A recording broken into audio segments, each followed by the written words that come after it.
Video de Cristología, la resurrección. En este video hablaremos de los elementos históricos y conceptos teológicos sobre Cristo en la teología del apóstol Pablo y del apóstol Juan acerca de la resurrección. La resurrección no es simplemente un evento histórico, podríamos decir que es la piedra angular de la vida cristiana. En el versículo 1 Corintios 15:14 dice: y si Cristo no ha resucitado, nuestra predicación no sirve para nada, como tampoco la fe de ustedes. El apóstol Pablo declara que si Cristo no resucitó, vana es entonces nuestra predicación, vana es también nuestra fe. Esto nos muestra que todo el cristianismo depende de la verdad de la resurrección. Existen razones para defender la resurrección de Cristo. Hablaremos de algunas de ellas. Primero, el testimonio de los testigos oculares. Un aspecto clave en la defensa de la resurrección es la abundancia de testigos, como se cita en 1 Corintios 15, del 5 al 8. Pablo menciona que Cristo resucitado se apareció a Cefas, Pedro, a los 12 apóstoles y a más de 500 personas a la vez, a Santiago y finalmente a él mismo. Esta lista de testigos es significativa porque muchos de ellos aún vivían cuando Pablo escribía, lo que permitía verificar sus testimonios. La aparición a más de 500 personas es particularmente importante, ya que no es probable que un grupo tan grande, tan numeroso, haya sido víctima de una alucinación colectiva. Estos testigos oculares jugaron un papel muy importante, un papel crucial en la propagación del mensaje del Evangelio y estaban dispuestos a morir por su testimonio, lo que indica la sinceridad de su creencia en la resurrección. Antes de la resurrección, los discípulos estaban asustados y dispersos tras la crucifixión de Jesús. Sin embargo, después de haber visto al Cristo resucitado, se convirtieron en predicadores valientes, dispuestos a enfrentar persecuciones y hasta la muerte por su testimonio. Pedro, por ejemplo, pasó de negar a Cristo 3 veces a predicar abiertamente la resurrección en Jerusalén, en el mismo lugar donde Jesús fue crucificado. Esta transformación no tiene otra explicación lógica más que un evento real y poderoso como lo es la resurrección. Si Jesús no hubiera resucitado,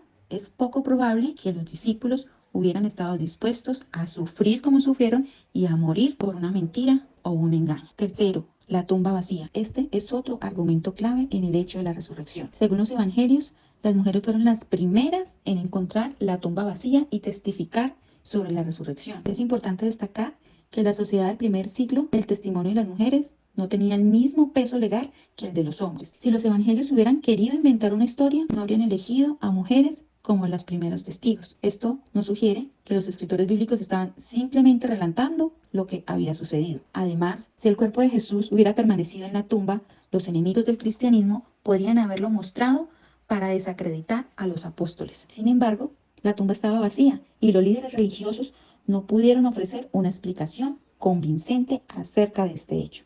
Después de la resurrección, la iglesia creció rápidamente. A pesar de la persecución, miles de personas se convirtieron al cristianismo en Jerusalén, el mismo lugar donde ocurrió este hecho.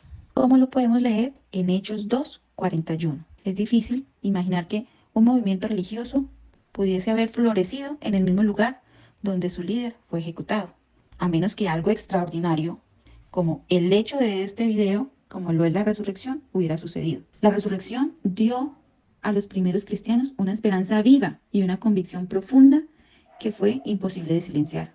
Esta expansión del cristianismo es inexplicable sin la resurrección como su motor principal. Desde el Antiguo Testamento hasta el Nuevo Testamento, la resurrección de Cristo se presenta como cumplimiento de las promesas de Dios, como lo podemos leer en Hechos 2:27 al 31, en el cual se muestra que Jesús era el Mesías prometido, que no permanecería en la muerte. En Romanos 1:4, Pablo afirma que Jesús fue declarado hijo con el poder por la resurrección de los muertos. La coherencia del testimonio bíblico sobre la resurrección es impresionante, uniendo los propósitos redentores de Dios a lo largo de la historia. La resurrección de Cristo también fue el cumplimiento de esas profecías del Antiguo Testamento. En Isaías 53:10-12 habla del siervo sufriente que aunque será entregado a la muerte, verá su descendencia y prolongará sus días. Este pasaje se cumplió en la resurrección de Jesús, quien después de sufrir y morir por los pecados de la humanidad, fue levantado de los muertos y continúa vivo para siempre. Este cumplimiento profético refuerza la credibilidad de la resurrección como parte del plan soberano de Dios para la redención de la humanidad. Entre los elementos históricos sobre Cristo, según Pablo, vamos a nombrar algunos. El primero es la encarnación de Cristo. Pablo hace énfasis en el hecho histórico de que Cristo se hizo hombre. En Gálatas 4, del 4 al 5, dice que cuando vino el cumplimiento del tiempo, Dios envió a su Hijo, nacido de mujer. Esto es esencial para nosotros como creyentes, porque significa que Jesús no es solo un mito o una idea, sino que una persona real con una vida humana correcta. La encarnación nos muestra el profundo amor de Dios por nosotros. Dios mismo entró en nuestra historia, se identificó con nuestras debilidades y experimentó nuestras luchas, nuestros sufrimientos. Segundo elemento, la muerte y resurrección de Cristo. Pablo enfatiza que la crucifixión de Cristo es un evento histórico decisivo. En 1 Corintios 15:3, Pablo declara que Cristo murió por nuestros pecados, conforme a las Escrituras. Para nosotros, esta es la base de nuestra fe. La muerte de Cristo no fue un accidente, sino el plan de Dios para redimirnos. Asimismo, la resurrección de Jesús es central, como lo afirma en 1 Corintios 15, del 4 al 8. Pablo no solo afirma que resucitó, sino que lo hizo en un momento histórico, siendo visto por muchos testigos, incluido él mismo, como lo mencionábamos anteriormente. Tercero, el regreso de Cristo. Pablo también habla sobre el regreso de Cristo como un evento futuro, pero real. En 1 Tesalonicenses 4, del 16 al 17, describe cómo Jesús volverá para buscar a su iglesia. Este evento histórico todavía no ha ocurrido, pero es una promesa firme que nos llena de esperanza como cristianos. Conceptos teológicos sobre Cristo según Pablo. Primero, justificación por la fe. En Romanos 3:28 se afirma que el hombre es justificado por fe, sin las obras de la ley.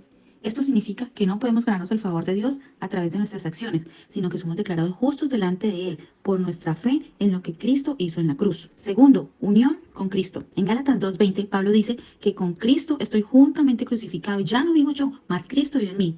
Esto es algo muy hermoso, porque al creer en Cristo estamos unidos en Él. Esto significa que nuestra antigua vida de pecado ha sido crucificada y ahora vivimos una nueva vida en Cristo. Tercero, redención por la sangre de Cristo. Pablo también enseña que somos redimidos por la sangre de Cristo. En Efesios 1:7 dice, en Él tenemos redención por su sangre, el perdón de pecados.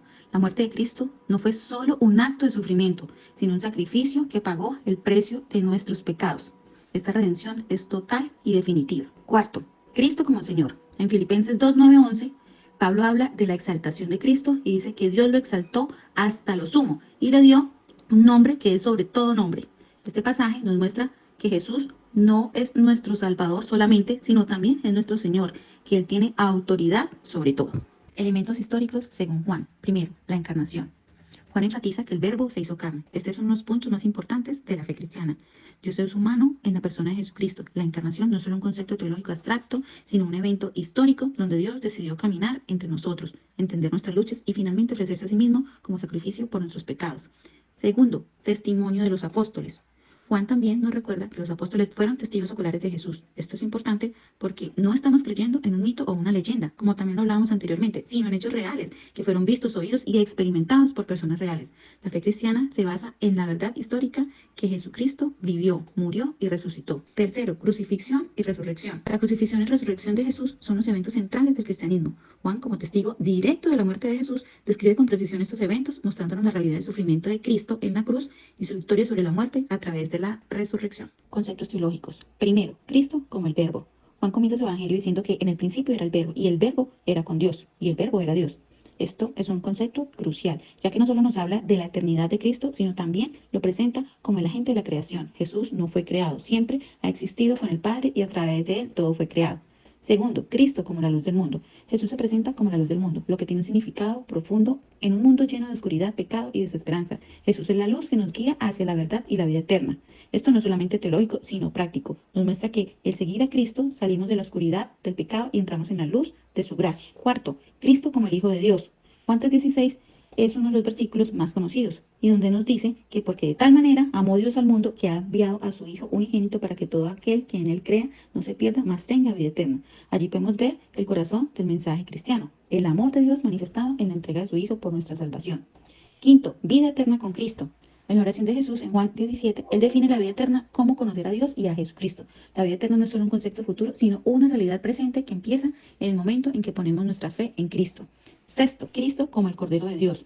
Juan el Bautista introduce a Jesús como el Cordero de Dios, que quita el pecado del mundo. Este título conecta directamente a Cristo con los sacrificios del Antiguo Testamento, mostrando que Él es el sacrificio final y perfecto para expiar nuestros pecados. La resurrección nos da un nuevo nacimiento, nos da una esperanza de un futuro, que la muerte no es eterna, que hay vida, que Jesucristo resucitó para darnos una nueva vida a todo el que en Él cree, porque Él es la resurrección y la vida. La sociedad se ha visto transformada por todo aquel que ha creído en la resurrección, y todo aquel que tiene un encuentro con Cristo ha resucitado. Yo he resucitado con Cristo.